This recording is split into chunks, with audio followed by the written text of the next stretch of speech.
देखते हैं कि आपके सामने तो बहुत बड़ा माफिया ये वो चुनाव लड़ रहा है। हमने कहा वो तो ठीक से जानते हैं, आप जान लीजिए कि प्रदेश में योगी जी का शासन है, न कोई माफिया है, न कोई भू माफिया है, न कोई कुछ है। जो था वो जमींदोज हो गया, नहीं तो ऊपर चला गया, जेल के सीटों के भीतर बंद है। ये आप भी ठीक से जान लीजिए। मित्रों, माता और बहनों, कुछ बातों पर हमको विशेष चिंता करनी पड़ेगी। आदरणीय नरेंद्र मोदी जी, अभी चर्चा है संविधान बदल जाएगा, ये हो जाएगा, वो हो जाएगा।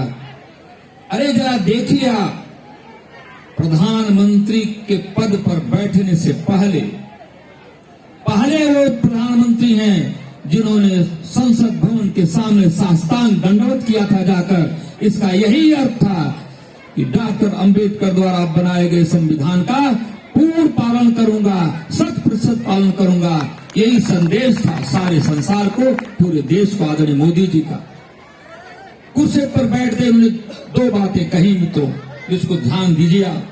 उन्होंने कहा कि मैं आंख उठा के बात करूंगा, मैं आंख झुका के बात करूंगा, आंख से आंख मिला के बात करूंगा। यह संदेश सारे संसार के लिए था। अमेरिका, ब्रिटेन, चीन, जापान, रूसिया सबके लिए था कि अब भारत वो भारत नहीं है। आज कुर्सी पर नरेंद्र मोदी बैठ गया है, वही देश है, वही कर्मचारी हैं, सब कुछ वही है, केवल व्यक्ति बदला है। अब वो कह रहा है कि अब बराबरी की बात होगी, अब झुककर भारत बात करने वाला नहीं है।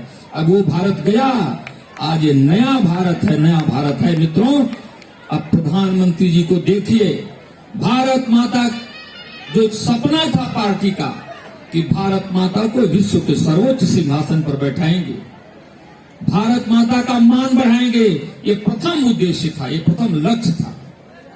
यही लक्ष्य था हमारा, प्रधानमंत्री बनना, मुख्यमंत्री बनना, सांसद बनना। ये साधन है, साधन है, ये लक्ष्य नहीं है।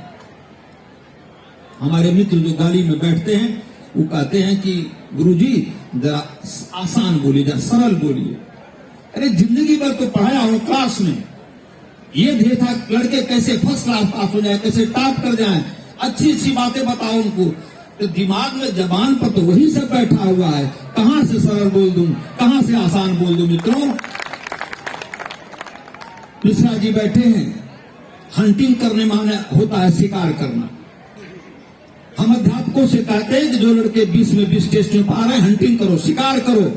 कौन लड़की कौन लड़का टॉप करेगा, उस पर निगाह डालो, पकड़ लो उसको कस के। इतना तैयार करो, इतना तैयार करो कि निश्चित ही उसकी योग्यता बढ़े और प्रदेश में उसका स्थान आए। पिछले साल 3 लड़कियां नेवी में आई, 4 लड़के नेवी में आई।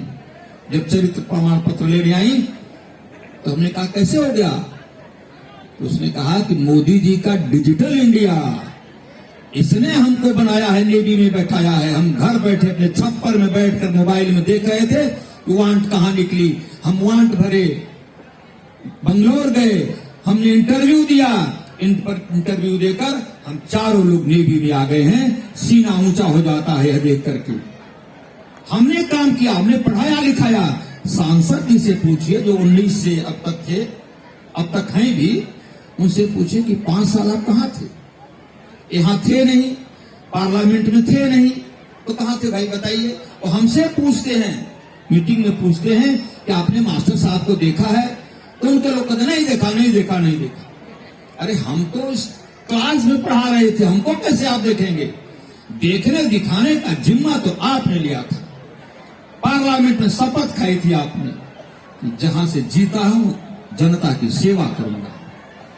आपने तो धोखा दिया है जनता को। इसलिए जनता को भी, समाज को भी उचित विचार उनके ऊपर करना चाहिए। हमारे मित्र कहते हैं, अशोक पांडे हैं यहाँ, कि बार बार उनका नाम मत लीजिए। हमने कहा भाई जब बात होगी राजनीति की, 14 और 19 से 24 में जब अंतर करना पड़ेगा तो नाम लिए बिना कैसे रहा जा सकता है, नाम तो लेना ही पड़ेगा। जब केमिस्ट्री पढ़ाते हैं ना तो एक लाइन खींचते हैं और गुण और दोष दोनों तरफ लिखते हैं। एक ही तरफ लिख देंगे तो फेल हो जाएंगे, परीक्षा में पास ही नहीं होंगे। इसलिए दोनों बातें तो बतानी पड़ेगी। मित्रों, बहुत कुछ ना कहकर बहुत सारी बातें हैं, बहुत समय बीत जाएगा कहने में बताने में। ये इतनी बात केवल कहनी है कि आदरणीय मनोज सिन्हा जी ने 14 में जो विकास का रथ चलाया, आप जाकर तारी घाट देखिए, वह रेल का विहंगम दृश्य, नीचे नीचे रेल जा रही है, ऊपर से आपकी मोटर जाएगी, रेल दौड़कर दिलदार नगर से गाजीपुर आएगी, गाजीपुर से दौड़कर मित्रों मऊ जाएगी, मऊ से औड़िहार जाएगी।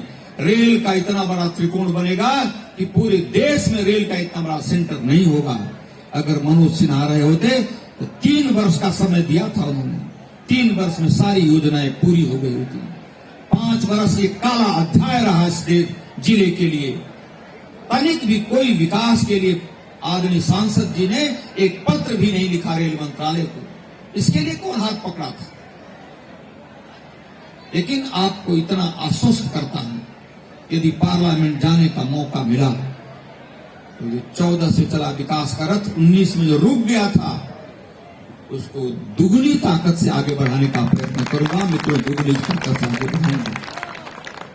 और चूंकि राजनीति में मेरा चेहरा नया है, इसलिए एक बात बताना हर जगह आवश्यक समझता हूं। अगर 10 नए पैसे का भी दाग दिखाई पड़ेगा आपको, तो दोबारा आपके सामने मुंह दिखाने नहीं आऊंगा।